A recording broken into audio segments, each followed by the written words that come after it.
Passaram-se mais 2 anos, e o faraó teve um sonho. Ele estava perto da margem do Nilo, e 7 vacas gordas e saudáveis saíram do rio para pastar entre os juncos. Logo depois, outras 7 vacas, estas apenas pele e osso, saíram do rio e se juntaram às primeiras vacas que pastavam perto do Nilo. As vacas magras devoraram as 7 vacas saudáveis. Então, o faraó acordou. Logo depois, ele voltou a dormir e sonhou pela segunda vez. Agora viu 7 espigas de grãos, todas grandes e viçosas, que saíam da mesma haste. Mas outras 7 espigas, estas mirradas e ressecadas pelo vento leste, brotaram no meio delas, e as espigas mirradas engoliram as espigas saudáveis e encorpadas. Então, o faraó acordou. Era mais um sonho. Quando o dia amanheceu, ele estava perturbado e mandou chamar todos os magos e sábios do Egito. O faraó contou os 2 sonhos, mas ninguém conseguiu interpretá-los. Então, o chefe dos copeiros se manifestou. Acabei de me lembrar de um incidente. Peço desculpas, pois eu devia ter falado isso já faz algum tempo. Certa ocasião, quando o faraó ficou irado comigo e com o chefe dos padeiros, ele nos prendeu na casa do capitão da guarda. E nós 2 tivemos sonhos na mesma noite, cada sonho com seu significado. Aconteceu que havia, naquela prisão, um escravo hebreu que prestava serviço ao capitão da guarda. Nós contamos os sonhos a esse escravo, e ele os interpretou para nós, um de cada vez. E tudo aconteceu exatamente como ele havia falado. Eu fui restituído às minhas funções, e o chefe dos padeiros foi empalado. O faraó mandou buscar José imediatamente. Ele foi retirado às pressas da sua cela, fez a barba, vestiu roupas limpas e então se apresentou ao faraó. O faraó disse a José: "Tive um sonho, mas ninguém consegue interpretá-lo. Mas fiquei sabendo que você consegue interpretar sonhos, basta que sejam contados a você." José respondeu: "Eu não, mas Deus. Ele vai acalmar o coração do faraó." O faraó disse a José: "No sonho, eu estava à margem do Nilo. 7 vacas vistosas e cheias de saúde saíram do rio e começaram a pastar no meio dos juncos. Logo em seguida, saíram outras 7, todas magras, só pele e osso. Eu nunca tinha visto vacas tão feias em todo o Egito. As 7 vacas magras e feias comeram as 7 vacas saudáveis. Mas, por incrível que pareça, depois de comê-las, elas continuaram magras e feias como antes. Então, acordei.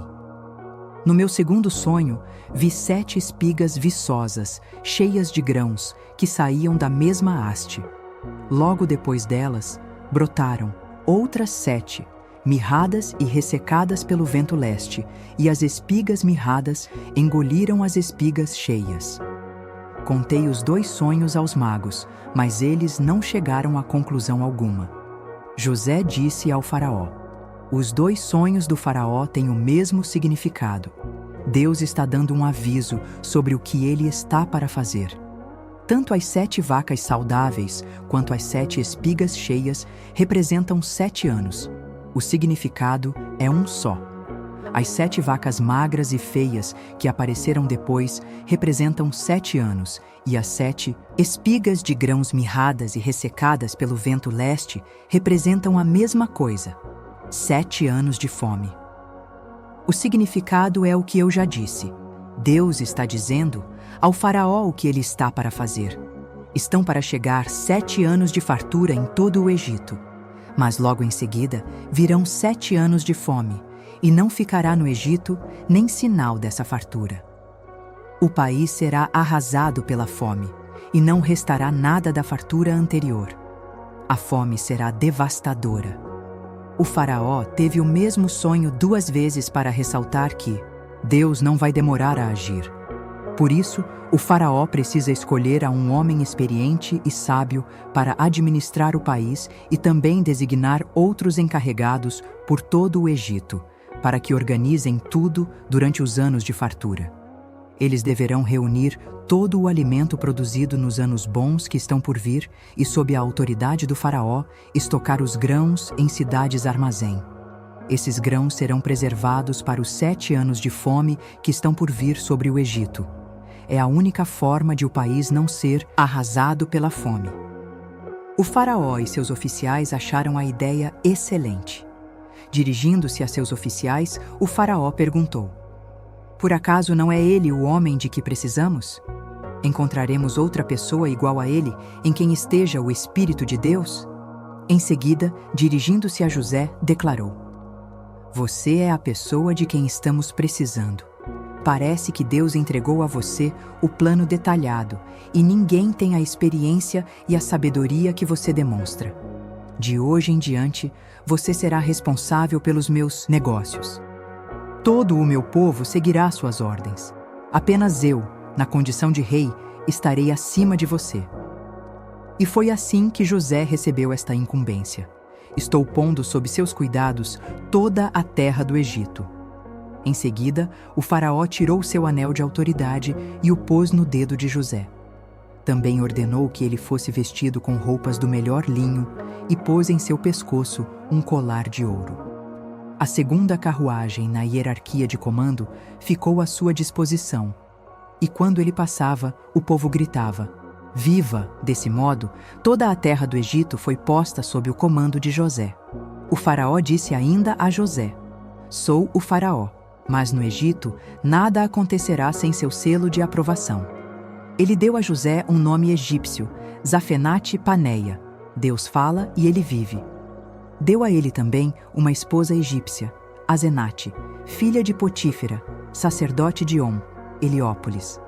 Assim, José assumiu seu cargo na terra do Egito. 46. Ele estava com anos de idade quando começou a trabalhar para o faraó, rei do Egito. Logo que saiu da presença do rei, ele começou a desempenhar sua tarefa no Egito. Nos 7 anos de fartura que se seguiram, a terra produziu safras excepcionais. José juntou o alimento dos 7 anos bons no Egito e o armazenou em diversas cidades. Em cada cidade, ele estocava o excedente das plantações da região e reuniu uma quantidade de grãos tão grande que ele acabou desistindo de contar, pois competiam em quantidade com a areia da praia. José teve 2 filhos que nasceram antes dos anos de fome. Azenate, filha de Potífera, sacerdote de On, era a mãe. José deu ao primeiro o nome de Manassés, esquecer, dizendo: Deus me fez esquecer todo o meu sofrimento e a casa dos meus pais. Ao segundo filho deu o nome de Efraim, prosperidade em dobro, dizendo: Deus me fez prosperar na terra da minha tristeza. Os 7 anos bons no Egito chegaram ao fim, e começaram os 7 anos de fome, exatamente como José havia predito. Na verdade, a fome atingiu todos os países, mas o Egito era o único em que havia alimento. Fome era sentida em toda a terra do Egito, e o povo, em desespero, veio pedir comida ao faraó. A resposta dele aos egípcios era: procurem José e façam o que ele disser. No momento em que a fome se agravou em todo o país, José abriu os celeiros e começou a vender os mantimentos aos egípcios. A fome era severa. Não demorou até que o mundo inteiro viesse comprar mantimentos com José. A fome era grande em todo lugar.